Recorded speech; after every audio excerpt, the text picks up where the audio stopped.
Saludos hermanos y hermanas.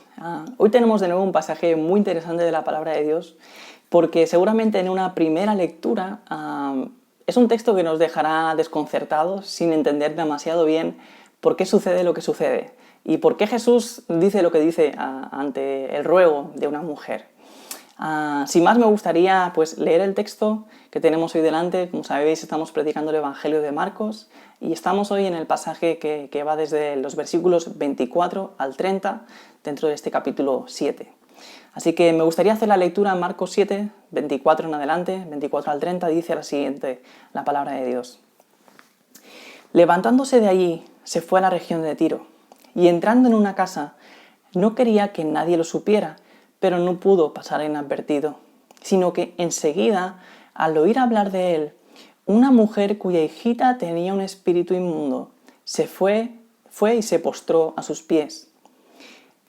La mujer era gentil, sirofenicia de nacimiento, y le rogaba que echara fuera de su hija el demonio.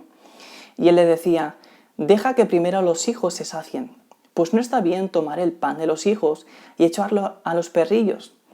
Pero ella respondió y le dijo: es cierto, Señor, pero aun los perrillos debajo de la mesa comen las migajas de los hijos. Y él dijo: por esta respuesta, vete, el demonio ha salido de tu hija. Así que cuando ella volvió a su casa, halló que la niña estaba acostada en la cama y que el demonio había salido. Un texto muy interesante, ¿verdad?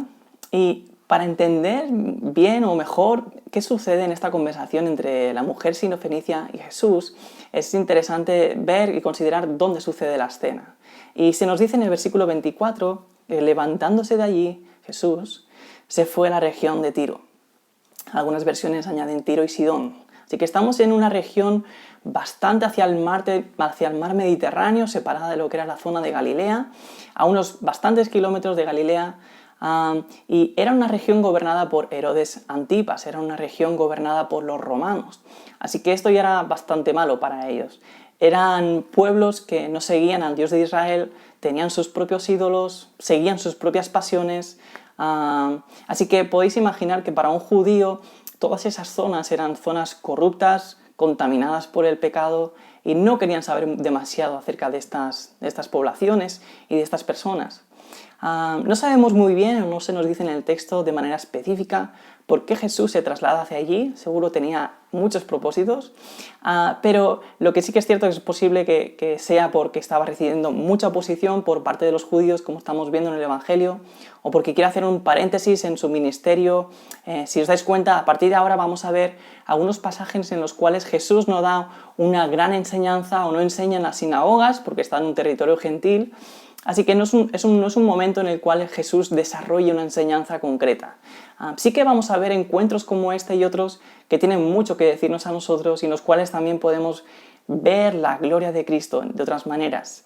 Pero no es un territorio donde Jesús se dedique a la enseñanza específicamente. A pesar de eso, a pesar de que sea un territorio gentil, que no era un territorio judío, lo que se nos dice en el texto es que Jesús no puede pasar inadvertido. Y es que su fama había llegado a estas zonas.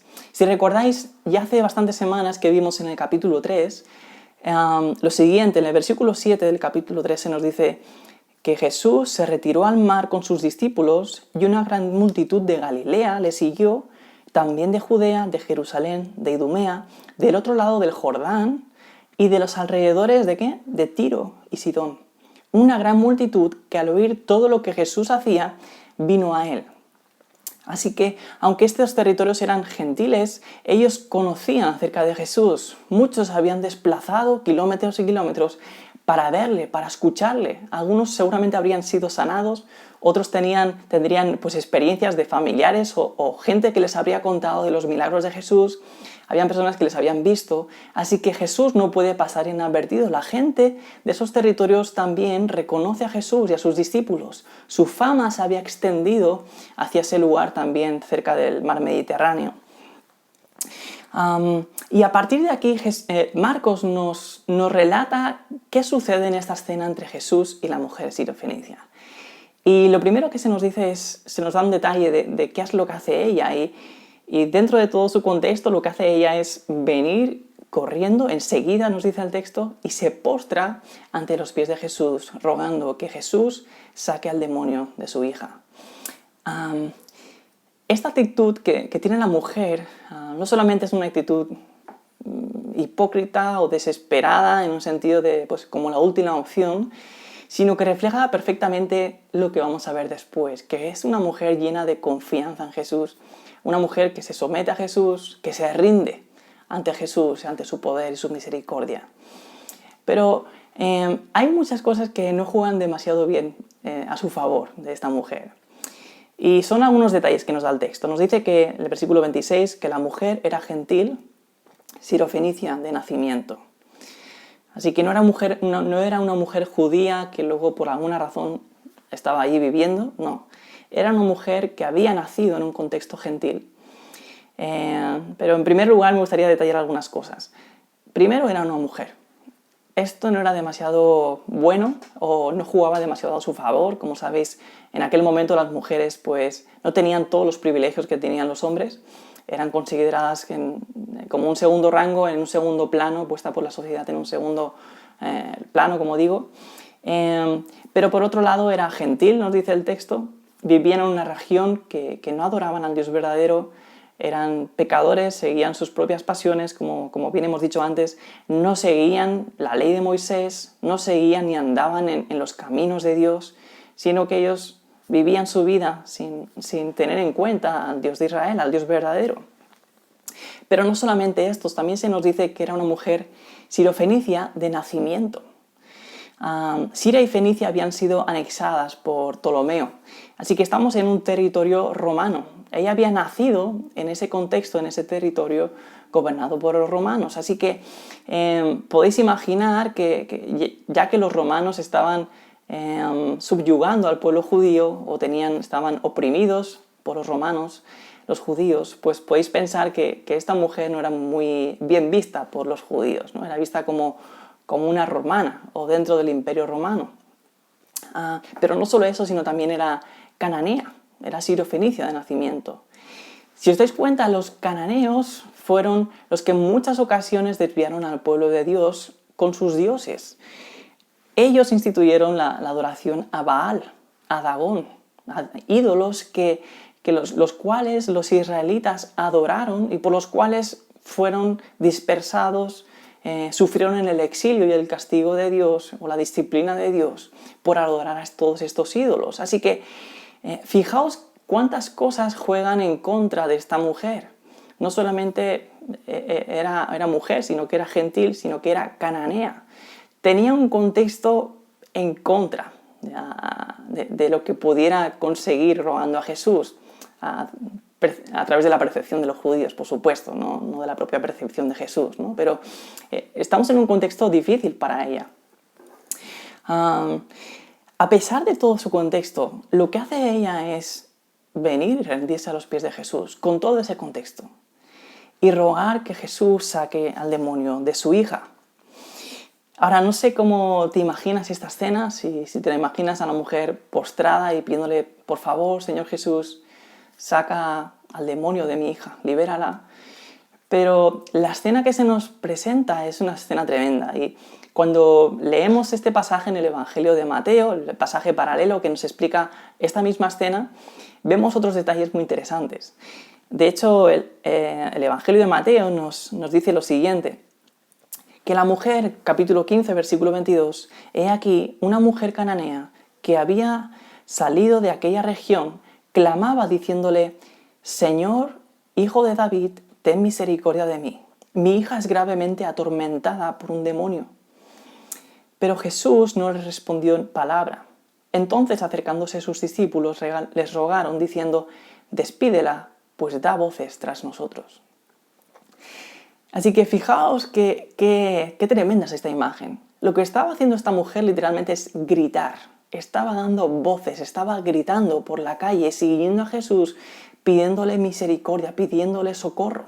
Así que lo que hacía era llamar la atención aún más sobre Jesús. Si bien Jesús quería pasar desapercibido, esta mujer estaba impidiendo que pudiera pasar desapercibido. Estaba precisamente haciendo todo lo contrario. Estaba llamando su atención sobre Jesús. Les estaba dejando en evidencia. Les estaba incluso molestando a los discípulos. Les estaba crispando. Y de hecho es tal la molestia que ellos sienten que lo que hacen es rogarle, muy interesante esto, que a Jesús que despida a la mujer. Le ruegan que la despida. No soportan más a esta mujer, están cansados de ella. Es como si dijeran, Jesús, dile algo, que se vaya, por favor, que nos deje en paz, que nos deje seguir nuestro camino tranquilos. Si os fijáis, esta es la misma reacción que vemos en los discípulos cuando en la alimentación de los 5.000 se hace de noche y los discípulos le dicen a Jesús que los despida para que vayan a sus casas, para que les dé tiempo a comprarse algo para comer. La solución, de nuevo, es despedir a la mujer, alejarla de Jesús, ¿no? Si bien a ellos les estaba molestando, seguramente si sabían que Jesús quería pasar desapercibido, pues desde su percepción entenderían que aún más está molestando a Jesús. Y más cuando ellos ven que lo que hace Jesús ante su clamor es callar, no dar ninguna respuesta. Pero sabéis, nada más lejos de la realidad, porque esta mujer era el ejemplo vivo, era la imagen perfecta de lo que enseñó el mismo Jesús acerca de la verdadera oración, de aquella oración que está llena de poder, llena de confianza, llena de fe, aquella oración que recibe una respuesta positiva de parte del Padre. En Lucas capítulo 11, versículo 8, bueno, en todo ese pasaje nos relata Jesús a través de una imagen, de una parábola. ¿En qué consiste la verdadera oración? Aquella que clama. Y se nos da el ejemplo de aquella persona que de noche va a casa de su amigo a altas horas de la noche y le despierta picando a la puerta pidiéndole pan, algo para comer. Y lo que nos dice Jesús en este momento es que dice, os digo que aunque no se levante para darle algo por ser su amigo, no obstante, por su importunidad, se levantará y le dará cuanto necesite. Así que Jesús mismo enseña que debemos clamar a tiempo y a destiempo, en todo momento, aunque sean altas horas de la noche. Debemos, entre comillas, molestar, clamar a Dios. Ahora, como todos sabemos por nuestra propia experiencia, esperar no es algo fácil. Es algo difícil, algo con los que nos sentimos tremendamente incómodos. Estamos en un momento de vulnerabilidad muy grande. Y en muchas ocasiones el silencio de Dios se convierte en una respuesta negativa, o interpretamos el silencio de Dios como una respuesta negativa a nuestra petición. Pero lo cierto es que en este momento de silencio, en ese momento de espera en el cual estamos deseando escuchar la respuesta de Dios, lo que se pone a prueba es nuestra fe y nuestra confianza. De hecho, la fe, según la palabra misma de Dios, es la certeza de lo que se espera. Es la certeza de aquello en lo cual tenemos puesta nuestra esperanza, o la certeza de aquello que estamos esperando que suceda, ¿no? Que llegue. Así que en ocasiones Dios guarda silencio ante nuestras peticiones para probar nuestra fe, para que nosotros mismos seamos conscientes hasta qué punto confiamos en Dios, esperamos en Dios, o si confiamos y tenemos nuestro corazón y nuestra fe depositada en otro lugar. Lo que vemos en muchas ocasiones en nuestras propias vidas es que no es tanto que esperamos en Dios, sino que esperamos una respuesta concreta, dentro de un plazo concreto. Y cuando Dios en sus planes no nos da esa respuesta concreta que queremos escuchar, o no responde tan pronto como quisiéramos, entonces nuestra fe empieza a tambalear, empieza a irse de un lugar a otro, empiezan las dudas, empiezan los temores y empezamos a caer en debilidad en cuanto a nuestra fe. Pero es en ese momento que debemos fortalecernos, ¿no? Y de hecho, cuando desistimos en esperar en Dios, cuando desistimos y pensamos, mira, Dios no me está respondiendo, mejor voy a solucionarlo por mí mismo, lo que estamos haciendo es decirle a Dios que no es digno de confianza, que no es digno de que esperemos en Él, o que no merecemos ser tratados así por Él, ¿no? De otra manera, lo que estamos haciendo es decir que sus promesas no son reales, decir que sus promesas no son verdaderas. Entonces, hermanos y hermanas, cuando desistimos en nuestra oración sin haber recibido todavía la respuesta de Dios, lo que estamos haciendo es decirle a Dios que Él es mentiroso, que Él no cumple sus promesas. Empezamos a dudar de su amor, empezamos a dudar de que Él nos escuche, a dudar de todas esas cosas, le hacemos mentiroso, le hacemos indigno de confianza, de nuestra confianza. Y hermanos y hermanas, Dios no honra esa clase de fe que se tambalea, que se viene abajo cuando el silencio de Dios y la espera se alarga. Pero lo que vemos en la palabra de Dios una y otra vez, y los salmos tienen mucho que decir en esto, es precisamente lo que encontramos en las palabras del Salmo 27:14, que dicen: espera al Señor, esfuérzate y aliéntese tu corazón, sí, espera al Señor. Y es muy interesante este versículo porque se nos dice que necesitamos esforzarnos en esperar. Normalmente cuando pensamos en esforzarnos pensamos en algo físico, algo que requiere fortaleza, musculatura, ¿no? Algo que requiere mucho esfuerzo o mucha intensidad. Pero esto precisamente es lo que necesitamos en la espera. Necesitamos confiar fuertemente, necesitamos esperar fortalecidos en el Señor. No solamente dice esfuérzate, sino también aliéntese tu corazón, toma aliento, descansa en Dios. Que haya vida en tu corazón mientras esperas la respuesta de Dios. Y de nuevo repite, sí, espera al Señor. Es como que nada ni nadie te quiten la certeza de que esperar en Dios no sea en vano. Dios siempre responde. Y me gusta mucho cómo Andrew Murray habla acerca del esperar en Dios, ¿no? Referente a nuestras oraciones, ¿no? Me gustaría leer un texto de un libro que escribió él acerca de todas estas cosas. Y él dice lo siguiente, dice: es Dios el que nos da la garantía de que podemos esperar grandes cosas. Aprende esta lección. No vas a esperar en ti para ver lo que sientes y los cambios que ocurren en ti. Vas a esperar en Dios para saber primero lo que Él es y luego lo que hará. Todo el deber y bendición del esperar en Dios tiene su raíz en esto, que es un ser tan lleno a rebosar de bendición, de bondad, poder, vida y gloria, que por desgraciados que seamos, no podemos establecer ningún contacto con Él sin que esta vida y este poder, secretamente, en silencio, empiecen a entrar en nuestra persona y a bendecirla. Dios es amor. Esta es la sola y única garantía de nuestra expectativa. Y el amor no busca lo suyo. Así que el amor de Dios es precisamente su deleite en impartirse Él mismo y su bendición a nosotros. Bueno, un texto tremendo, ¿verdad? Y a donde va Andrew Murray es que muchas veces mientras esperamos nos asolan las dudas, porque no sabemos si estamos esperando bien, no sabemos si nos falta fe, no sabemos si es culpa nuestra, que Dios no nos responda o no, y estamos más enfocados en nosotros que en Dios, en si estamos esperando bien o no, que en esperar en Dios. Y a donde nos lleva Andrew Murray es simplemente descansa en Dios, espera en Él, le esperamos a Él. Y claro que tenemos certeza de que nos va a responder. ¿Por qué? Porque Dios es amor. La certeza de que Dios nos va a responder no es nada que hay en nosotros, es la naturaleza de Dios, cómo es Dios. Así que esperar en Dios precisamente es enfocarse en Dios, es descansar en Dios, es deleitarse en su presencia, es hacer de la comunión con Dios nuestro refugio, es también experimentar en medio del silencio de Dios que su gracia nos basta, que es suficiente. Así que necesitamos de nuevo aprender como creyentes a esperar en Dios, a esperar en Él.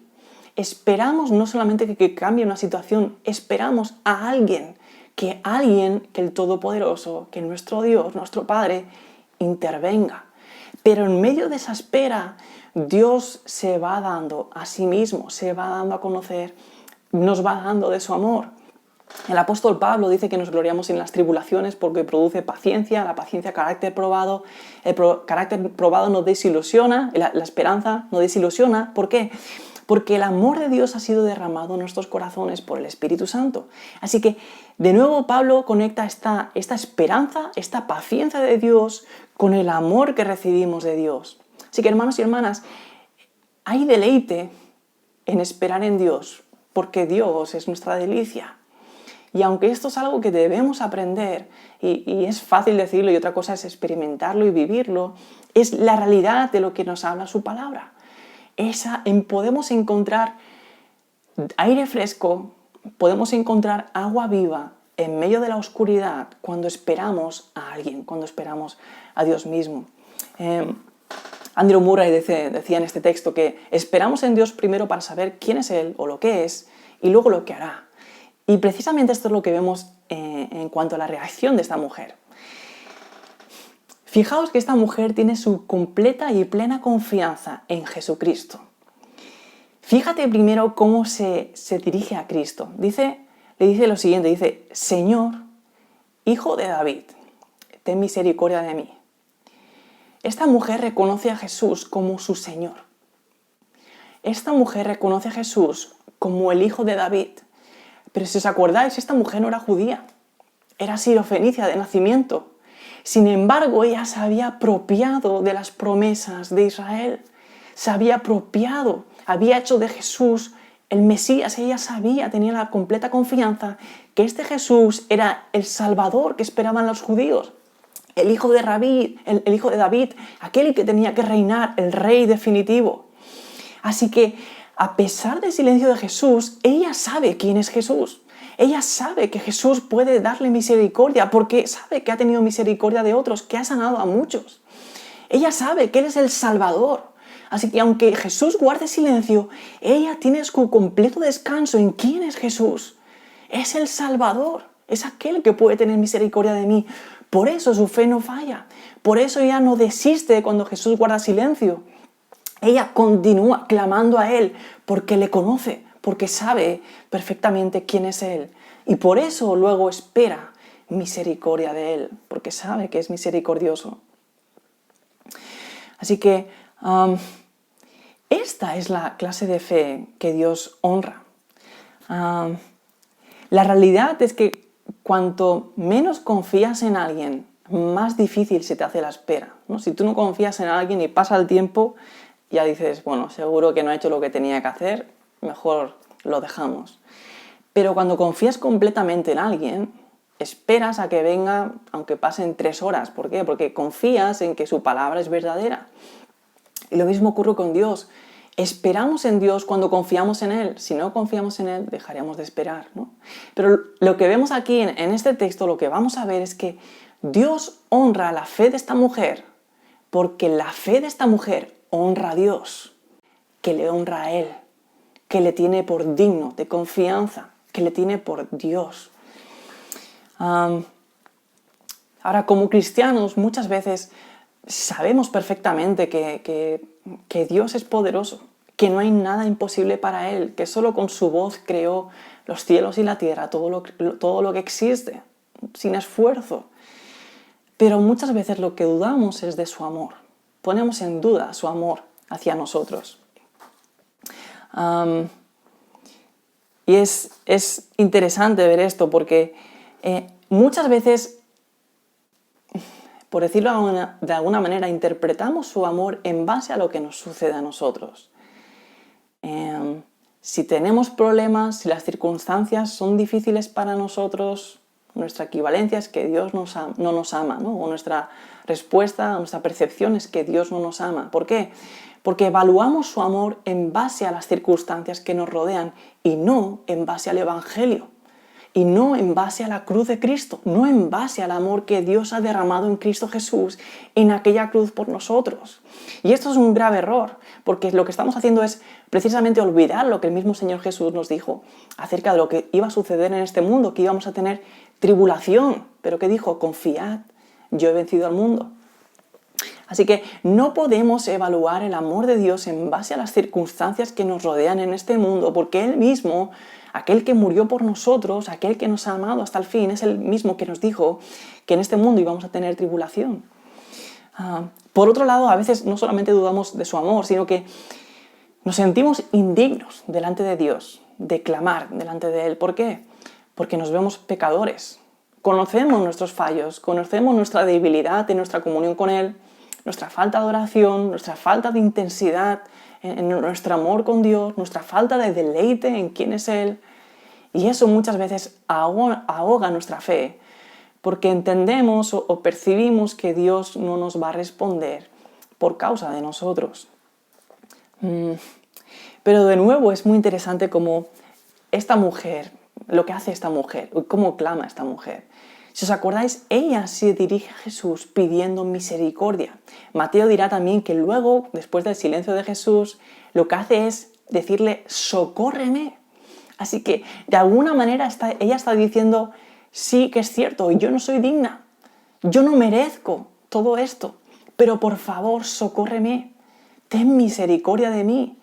Es decir, su confianza no está en nada de lo que ella le pueda ofrecer a Cristo, no está en su vida ejemplar, no está en sus buenas obras, no está en nada, sino en Jesús. Solamente ella pide socorro, porque es lo que necesita, alguien que le salve de esa situación. No puede añadir nada, no puede dar argumentos con los cuales ella hable bien de sí misma hacia el Señor, por los cuales ella merezca la respuesta del Señor Jesús, pero ella clama por socorro, por misericordia. Su completa confianza no está en nada de lo que haya en ella, sino en Jesús solamente. Ahora, cuando leemos la respuesta de Jesús en el versículo 27 del Evangelio de Marcos, nos sorprende, ¿verdad? Dice el Señor Jesús, le dice a la mujer, deja que primero los hijos se sacien, pues no está bien tomar el pan de los hijos y echarlo a los perrillos. Jesús responde a través de una parábola o de una imagen. Habla de hijos para hablar de Israel y habla de perrillos para hablar de los gentiles, en este caso, o de aquella mujer en concreto. Si os acordáis, esta imagen de hijos aparece en diferentes ocasiones en la palabra. Somos hijos de Dios. Y Israel, el pueblo de Israel, era considerado hijo de Dios. Si os acordáis cuando Moisés está diciéndole a Faraón que deje salir al pueblo de Dios de la esclavitud de Egipto, que les deje marcharse para adorar a Dios, la frase que le dice a Dios a Moisés, que es la que tiene que decir a Faraón, le dice en el Éxodo 4:22, está hablando el Señor diciéndole a Moisés lo siguiente, entonces dirás a Faraón, así dice el Señor, Israel es mi hijo, mi primogénito. Dios habla del pueblo de Israel como su hijo, su primogénito. ¿Por qué? Porque es el pueblo que iba a recibir las bendiciones. Es el pueblo que iba a ser el heredero de las bendiciones de Dios, de la salvación de Dios. Así que en ese sentido es hijo. Pablo nos explica esto de una manera más extensa, quizás, esto que estoy explicando yo, y mucho mejor. En Romanos capítulo 9, versículos 4 en adelante, dice que son israelitas a quienes pertenece la adopción como hijos, de nuevo, la gloria, los pactos, la promulgación de la ley, el culto, las promesas, de quienes son los patriarcas, de quienes según la carne procede el Cristo, el cual está sobre todas las cosas, Dios bendito por los siglos. Amén.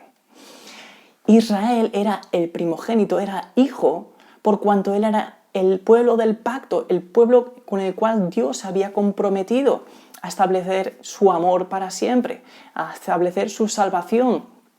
Es del pueblo judío de quien proceden Abraham, Isaac, Jacob, todos los patriarcas. Es Israel quien tiene la ley, etcétera, etcétera. Así que ellos son hijos de Dios en el sentido de que son los herederos, aquellos que van a heredar la bendición y la salvación del Señor. Por otro lado, esta mujer sirofenicia y por extensión todos nosotros los gentiles, Jesús los describe como perrillos.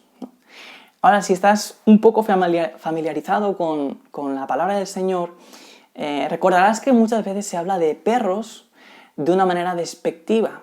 El perro está asociado en muchas ocasiones en la palabra con el pecado, con la corrupción. ¿Por qué? Porque los perros en aquella época no eran como ahora. Ahora se les rinde culto casi, se les trata como personas, van a la peluquería, se visten, se les da de comer bien, se les trata de una manera genial, y lo cual puede ser perfecto, ¿no? Pero en aquel momento los perros eran animales que vagaban por las calles comiendo lo que fuera, incluso animales muertos, cadáveres. Así que estaban asociados a algo peligroso, también a veces atacaban a las personas, así que no eran el mejor amigo del hombre en ese momento, los perros. Ahora Jesús no está hablando de perros, sino de perrillos. Y está hablando de aquellos cachorros, aquellos perritos pequeños con los cuales jugaban los niños, con los cuales sí que tenían relación y los cuales a veces estaban por las casas comiendo las migajas que caían.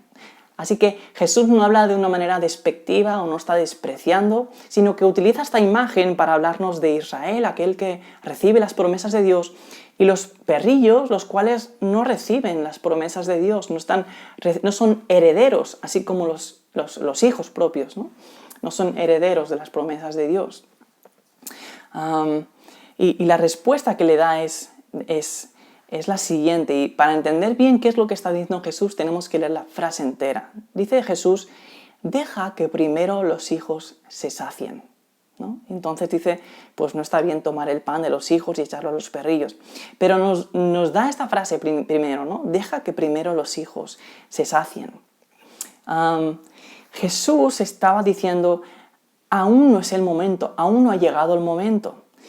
Primero debe ocurrir algo. Y es que, como diría también el Evangelio de Mateo capítulo 15, dice, no he sido enviado sino a las ovejas perdidas de la casa de Israel. Mi primer ministerio aquí es con los israelitas. Primero los israelitas deben salvarse, primero debo cumplir mi propósito con ellos al venir a salvar a mi pueblo, debo cumplir las promesas que les he dado, debo buscarles a ellos tal y como me comprometí. Y entonces, una vez establezca mi ministerio y cumpla mi propósito aquí, entonces también vosotros seréis saciados. Y esta experiencia es también nuestra experiencia. Somos todos aquellos que no tenemos descendencia judía, somos gentiles. Y esta también era nuestra situación antes y después de la cruz. Dice Efesios 2:12. Recordad que en ese tiempo, antes de la venida de Cristo, está hablando, estabais separados de Cristo, excluidos de la ciudadanía de Israel, extraños a los pactos de la promesa, sin tener esperanza y sin Dios en el mundo. Pero ahora, en Cristo Jesús, vosotros, que en otro tiempo estabais lejos, habéis sido acercados por la sangre de Cristo, porque Él mismo es nuestra paz, quien de ambos pueblos hizo uno, derribando la pared de separación. Así que lo que hace Cristo en la cruz es derribar este muro que había entre judíos y gentiles para hacer de todos un solo pueblo, un solo cuerpo, el cuerpo de Cristo. De manera que nosotros venimos también a recibir todas estas promesas que habían sido dadas a Israel. Porque también, como lo dirá un poco más adelante en el capítulo 9 de Romanos, Pablo dirá, no todo Israel es Israel, son el verdadero Israel, el Israel espiritual es aquel que recibe las promesas de Dios por la fe, así como las recibió Abraham y todos los profetas y estuvo anunciado desde el principio de los tiempos. Así que esta mujer lo que hace es recibir o heredar toda esta bendición por causa de la fe. Ella tiene su confianza puesta en Cristo. Y es muy interesante de hecho impresionante cómo esta mujer responde a Jesús. Y es muy interesante porque lo que hace la mujer es responderle a Jesús a través de esa misma parábola. ¿Sabes? Ningún fariseo, ningún escriba pudo hacer algo así. Si os acordáis, muchas veces no entendían las parábolas. De hecho, ni siquiera sus discípulos entendían las parábolas. Versículos antes en la palabra de Dios, en el mismo capítulo 7, Jesús le tendrá que decir a los discípulos suyos, ¿también vosotros sois tan faltos de entendimiento? Marcos 7:18. Ellos no entendieron la parábola de Jesús, hablando de la realidad del corazón. Y Jesús tiene que explicarles de una manera detallada a qué se refiere esta parábola. Pero ellos así como los fariseos y los escribas mucho más, por supuesto, ellos tenían el corazón endurecido, tenían los ojos cerrados, no podían entender ni percibir qué significaban las parábolas, no tenían sentido para ellos. Pero para esta mujer sí. Tan sentido tenía que ella responde con la misma parábola, usando la misma ilustración que hace Jesús. Versículo 28 dice lo siguiente, dice: «Es cierto, Señor, pero aún los perrillos debajo de la mesa comen las migajas de los hijos». Esta respuesta es impresionante. En esta respuesta podemos percibir cómo ella entiende perfectamente a Jesús. Y lo primero que hace esta mujer es decir: «Es cierto, Señor, tienes razón. Es cierto que no está bien dar el pan de los hijos y dárselo a los perrillos. Es cierto que yo no soy digna de recibir las mismas bendiciones que los hijos. Es cierto que no merezco todo lo que tú has prometido a tu pueblo, yo soy sirofenicia de nacimiento. Es cierto, yo no soy nadie. Sé que no soy digna. Pero tú, Señor, eres misericordioso, en gran manera. Tan solo dame un poco de tu misericordia. Tú eres poderoso, eres todopoderoso, tú todo lo puedes. Tan solo las migajas de tu poder van a hacer que ese demonio salga de mi hija. Tan solo lo que necesito son tus migajas. ¿Por qué? Porque la percepción que tiene de Cristo es el Cristo de la gloria. Así que es impresionante la visión que tiene la mujer de Jesús. Y lo que ocurre precisamente es que Jesús honra la fe de esta mujer, y vemos en el versículo 29 que le dice, Él le dijo: «Por esta respuesta, vete, el demonio ha salido de tu hija». Así que, aunque esta pared intermedia entre judíos y gentiles estaba puesta en este momento porque Jesús todavía no había muerto, esta mujer se había apropiado de las promesas de Israel por la fe. Había hecho como Rahab o como Ruth, mujeres que no eran judías, pero que también vinieron a refugiarse en el Dios de Israel, que hicieron del Dios de Israel su propio Dios y confiaron en sus promesas por la fe.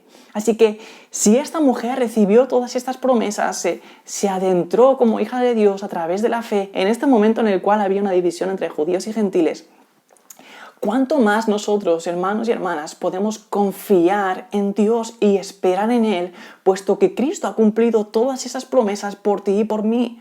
Cristo es sí y amén. Todas las promesas se cumplen en Cristo para nosotros. Así que, hermanos y hermanas, es una realidad que debemos recordar. No somos extranjeros, somos hijos adoptados de Dios.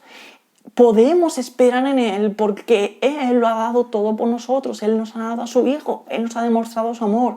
Así que no podemos tener ningún tipo de duda de que esperar en Él pueda ser en vano. Es al contrario, por supuesto que podemos esperar en Dios. Me gusta también cómo acaba el pasaje, y de alguna manera Marcos nos hace ser testigos y nos hace acompañar a esta mujer hasta su casa. Dice el versículo 30 que cuando ella volvió a su casa, halló que la niña estaba acostada en la cama y que el demonio había salido. Marcos podría haber acabado en este momento, ¿no? Vete, el demonio ha salido de tu hija.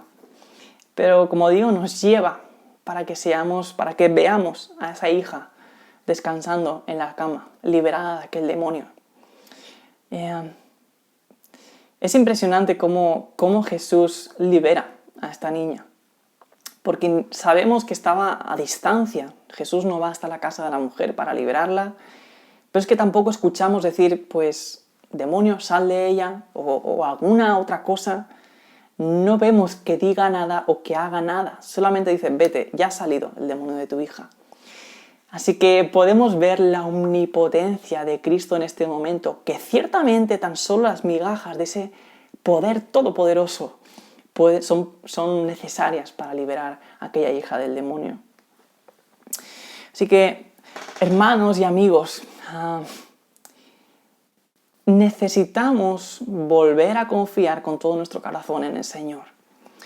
Cuando lo único que oigamos en nuestras oraciones sea el silencio de Dios, sigamos clamando día y noche, esperando esperándole a Él. Cuando sintamos verdaderamente que no merecemos que Dios nos atienda por causa de nuestro pecado, diremos: sí, Señor, sabemos que somos pecadores, pero también sabemos que tu gracia es mayor que nuestro pecado, que tú eres misericordioso.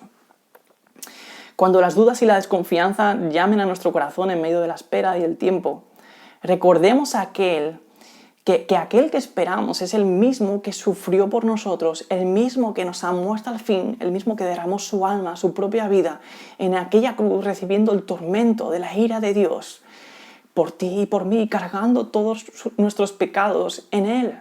Por supuesto que podemos confiar en Él, y el Evangelio es la completa confianza de que podemos descansar en el amor de Dios, no en nuestras circunstancias. El Evangelio es cuando miramos a Cristo que descubrimos que Dios es digno de toda confianza y que esperemos en Él hasta el final. Así que cuando también no nos sintamos dignos de dirigirnos a Él, recordemos que Cristo fue quien nos limpió y quien nos revistió de su justicia y nos adoptó por medio de su sangre como hijos amados. Así que yo no sé lo que hay en tu corazón, no sé cuál es esa petición que llevas esperando, que llevas clamando hace tiempo, y no sé cómo estás ahora mismo, si has dejado de orar por eso, si has perdido toda esperanza. Pero de nuevo, espera en Dios en medio del silencio, espérale a Él, haz de la comunión con Dios tu deleite, hasta que experimentes que su gracia te basta, hasta que experimentes una respuesta de parte de Dios. Así como esta mujer obtuvo su respuesta, espera la respuesta de Dios. Dios honrará tu fe cuando tu fe le honre a Él. Y amigos y amigas que nos veis, si todavía no conoces a este Jesús, si sientes que tu vida está manchada por el pecado, por otras situaciones que no te hacen digna de acercarte a Dios o digno de acercarte a Dios, por favor, confía en Él. Da igual todo el contexto que puedas tener. Recuerda a esta mujer, donde vivía, en un territorio gentil, idólatra. Pero ¿qué hizo ella? Apropiarse de las promesas de Israel, apropiarse de las promesas de Dios, descansar solamente en su misericordia. Así que quiero dejarte con estas palabras del mismo Señor Jesús, que dice que todo el que pide, recibe, y el que busca, halla, y al que llama, se le abrirá. Esta es la verdad, hermanos. Que el Señor os bendiga.